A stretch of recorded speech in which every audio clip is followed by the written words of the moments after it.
Hi, I'm Annie Botticelli, and this is the Storyteller Forecast for Capricorn for September 2015. Go to my website, aspiritualspark.com, or click on the link below this video to see a list of my current offerings and to sign up for my free email newsletter, which makes you part of my community, which gives you bunches of perks. So what is going on in September? We have a doggy doozy of a month. We've got eclipses, we have Venus retrograde, we have Mercury retrograde, and there are other things that are happening as well, but these are going to be the focus for our discussion today because these are the predominant energies that are going to be at play. So we start out at the beginning of the month with Venus going direct on September 6th. But hold your horses, because even though Venus is officially retrograde after having been, or officially direct after having been retrograde since the end of July with the shadow period that started at the end of June, we have another shadow period to contend with. And so Venus goes direct on September 6th, but the Venus retrograde energy is really strong through most of September.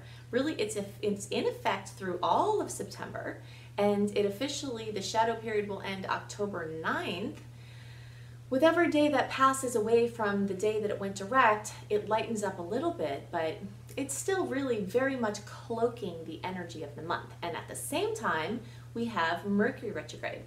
Now, back on Venus retrograde, Venus rules love and beauty and money and aesthetics and design. So anything related to relationships, commitments, business launches, business decisions, money decisions, you've got to know about this Venus retrograde transit. So because of that, I did a completely separate, very focused, comprehensive video called Venus retrograde, which you can search for on my channel, Annie Botticelli, Venus retrograde.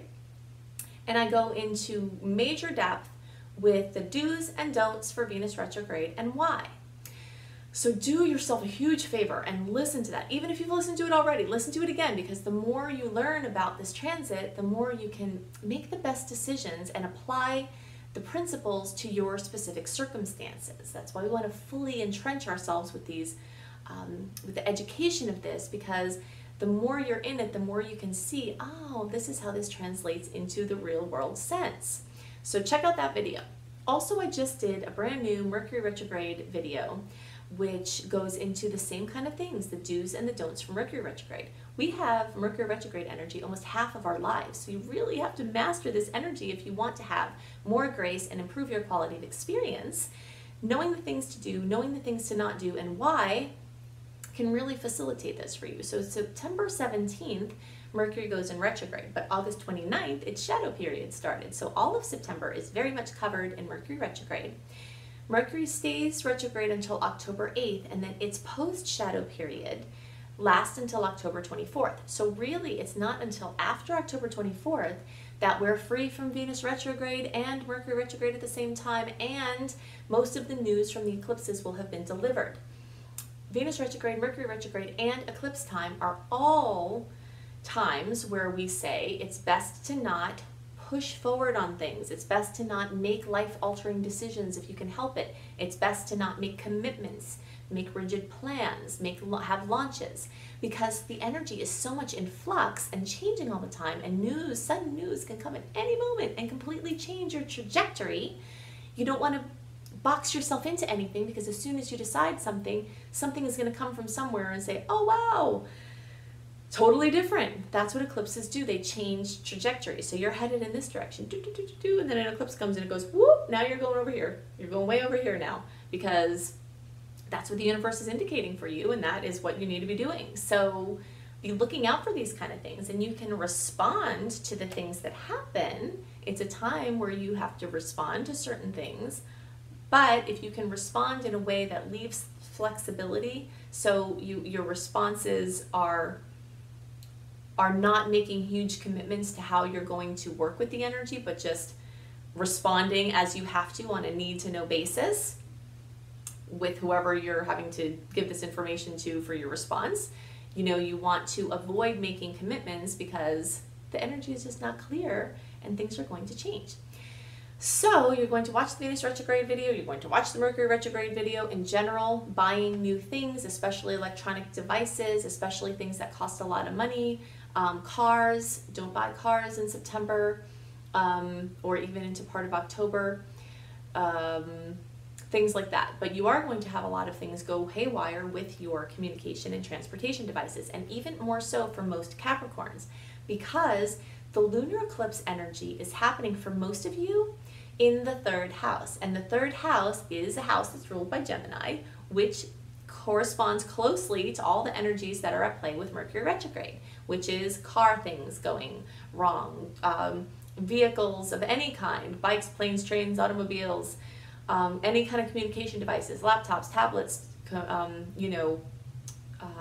phones, fax machines, anything like that electronic used for communication. They're all under this umbrella of possibly going to be affected. So if you have a windfall of money that comes in, money returns to you from somewhere because Venus retrograde maybe brought some money back to you, keep it aside, because there's a very good chance that you're going to have to get a new device. You're going to have to make repairs to your car.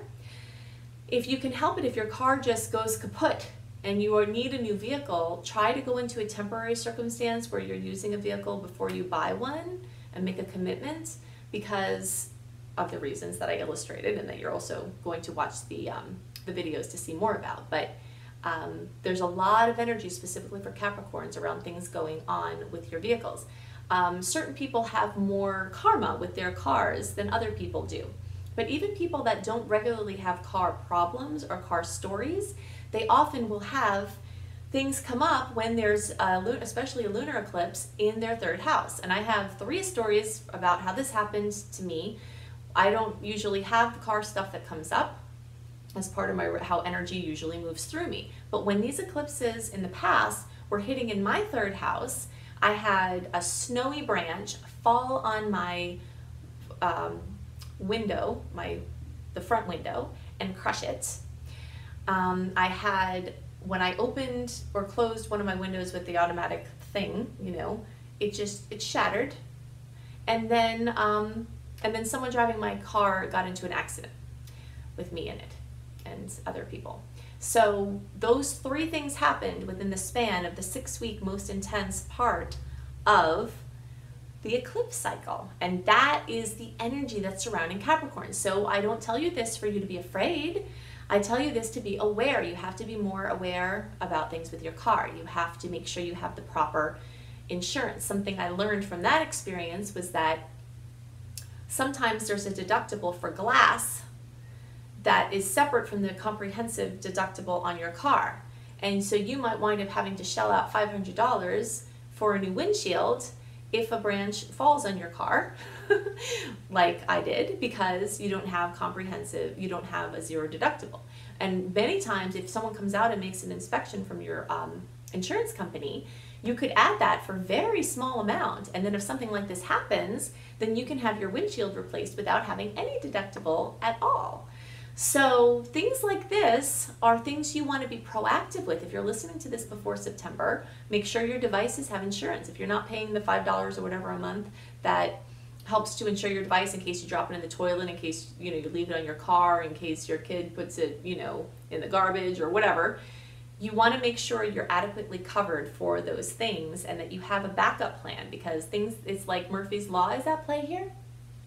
So just put extra protection around yourself energetically the best you can, and then be aware, and then try to take some practical steps. Capricorns are really great about that. In general, the energy of Capricorn is anyway. I can't say each individual Capricorn is, because different charts have different percentages of this energy. But taking practical steps is very much in order in this department. So the energy of the lunar eclipse takes something away. It closes something out. It's like a full moon in triplicate. Full moons bring closings, bring endings, bring completions. And the full moon lunar eclipse does that times 3. So it's like the intensity, the long-lasting effects times 3. Because usually full moons, their effects aren't as long because this is a 28-day cycle. But if you multiply it by 3, that's the power of the full moon lunar eclipse. That's the power of the new moon solar eclipse, is these energies in triplicate. New moon in triplicate, full moon in triplicate. That's what the eclipses are like. That's why they're so powerful. So the lunar eclipse comes and removes something from your life, energy. It takes something away. It closes a chapter. For Cappy, as I said, most of you are going to experience that in your third house. That third house is also a house of siblings. So one of your siblings might need some focus or something going on there. You later degree Capricorns, some of you are going to have this energy happening in your second house of finances and material possessions. Something closing with your individual sustainability. Now, for every closing that happens, there's an opening that happens. And we know this about life, but this is especially shown at the time of the eclipses, where something radical is taken away and the equivalent in the energy that was taken away is given somewhere else. That's what the solar eclipse does. It opens up new energy. So we look at the sign, which is solar eclipse in Virgo. So all things Virgo, for all people in the world, have a chance of really opening up a new chapter. Virgo is new work day or work circumstances, improvement or new chapters in your work experience, new clients for people who are self-employed. Something involving pets, something involving animals, something involving your diet or your health or a health regimen or yoga or meditation, something new opening there. Now the house, which is specific to the astrological sign, for you early degree Capricorns, this new opening is going to happen in the 9th house, the house of adventure, the house of different countries and different cultures and different religions. It could be a new church or a new course of study. It could be something involving teaching and learning, so either teaching something new or learning something new. Or it could be publishing or broadcasting or writing, some kind of writing or speaking project, something wide opening new there. So most of you early placements are going to experience that energy in the 9th house. Some of you middle degree placements and the rest of you later degree placements will have this new energy opening in the 8th house of deep relationship. This is this energy for you later degree placements that has this closing up in your individual sustainability or your individual sufficiency and this opening up in relationship. So it's like a closing in your individual energy and an opening up for the favor of this relationship and going deeper. It makes me think of, this energy makes me think of any of my Cappy friends who are in same-sex relationships. In the United States, we've recently had a coming out of the dark ages, wonderful news that all states are going to acknowledge gay marriage. And so an example here would be if someone is ending some of their own financial, like if you have been in a same-sex relationship and you haven't been able to have your finances as legally entrenched because you haven't been able to get married, then many of you are going to choose to go ahead and get married, and your individual, the Capricorn energies are going to have their individual finances, like me, my money, that's out the door. Now it's us, our money. And so this could be an extremely favorable thing. One note of caution is that if you are planning a wedding or some kind of ceremony, wait until the end of October to actually do it and to make the bulk of your plans if you can, because Venus retrograde energy is not the best time to get married. There are some caveats to that, and there are certain things in individual charts that can supersede it, but generally the retrogrades are not the best time to move forward with new things. They carry an energy of going back over old things. So you want to have your new chapter starting where the energy is fresh and new and not kind of with this mischief if you can help it. So those are some of the stories that we have going on for Capricorn and in general in the month of September. It's going to be very intense.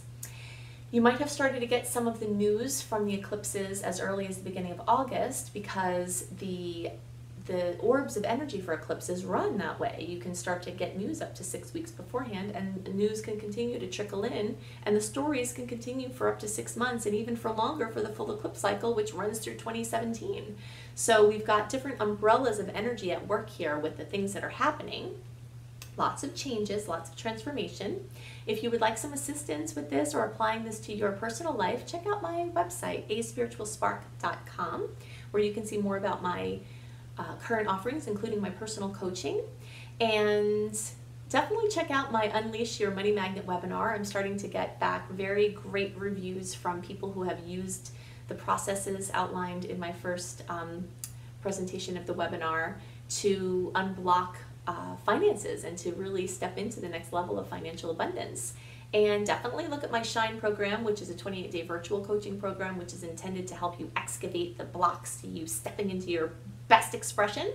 And definitely sign up for my free email newsletter where you become part of my community and get all kinds of perks, including a monthly astrological write-up for the month ahead, which gives you some details that I don't get to talk about in the horoscopes. So I hope you have a wonderful month and take good care. Bye.